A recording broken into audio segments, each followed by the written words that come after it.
sensibilité. Ce qui est bien dans cette musique, c'est que tu valorises la femme africaine. Et bah, on va prendre tout de suite et maintenant une autre rubrique.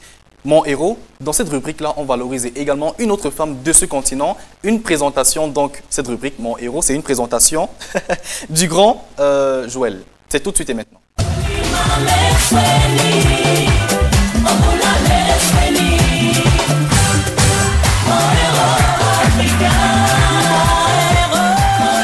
Monsieur, vous cassez tout sur votre passage là. Tout.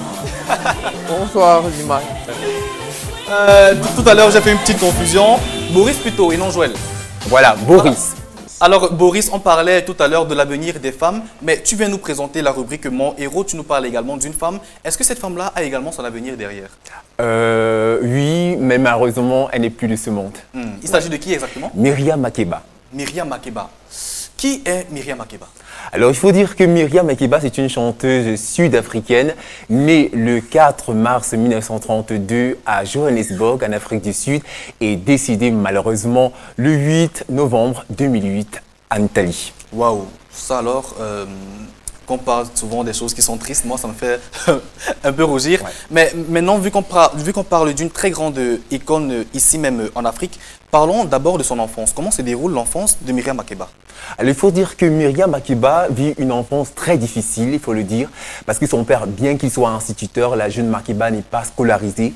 Et dans son livre autobiographique intitulé Makeba My Story, elle raconte que, alors qu'elle n'a que quelques jours de naissance, sa mère et elle sont emprisonnées pendant 6 mois pour avoir confectionné la bière pour subvenir notamment aux besoins de la famille. Et en 1950, alors qu'elle a 17 ans seulement, elle met au monde sa première fille. À 17 ans. On peut dire son unique fille, qu'elle surnomme Bonji. Voilà. Oh là là. Et à 17 ans, on lui diagnostique un cancer du sein.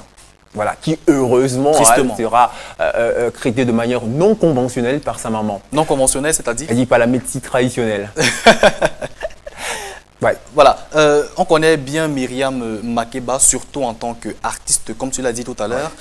Comment débute-t-elle sa carrière musicale? Alors, il faut dire que Myriam Makeba débute sa carrière seulement à 20 ans seulement, et c'est à cette période-là qu'elle côtoie notamment le monde de la musique en intégrant d'abord les Kumban Brothers, et en 1952, elle intègre comme choriste Manhattan Brothers, dans lequel elle obtient notamment son nom Myriam Makeba, ce nom qu'on connaît dès aujourd'hui. Bon, est-ce que être artiste comme ça, international, a empêché à Myriam Makeba d'avoir un mari, par exemple?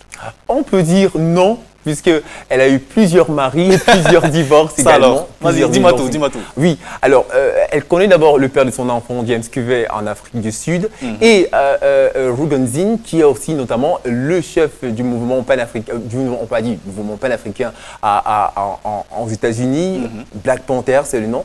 Et, pas le film, hein, le mouvement panafricain. Voilà. Alors, c'est bien de préciser quand même. Alors, en Guinée aussi, où elle connaît son dernier mariage, je veux dire, et c'est là, voilà. Et il faut préciser que la vie de Myriam, la vie familiale de Myriam Makeba est encore plus bouleversée quand elle perd son unique fille, Bonji, en 1958, de suite de fausse couche. Beaucoup de passages tumultueux, mais j'espère au moins qu'au cours de sa carrière musicale, elle a eu beaucoup de distinctions. Alors, exactement, quand on a la voix de Myriam Makeba, c'est notamment possible. Alors, en 1966, elle reçoit notamment le Grammy Award. 1966 1966. Elle reçoit notamment le Grammy Award de meilleure artiste féminin. Et il faut dire que c'est la première femme sud-africaine à recevoir ce prix. Ouais.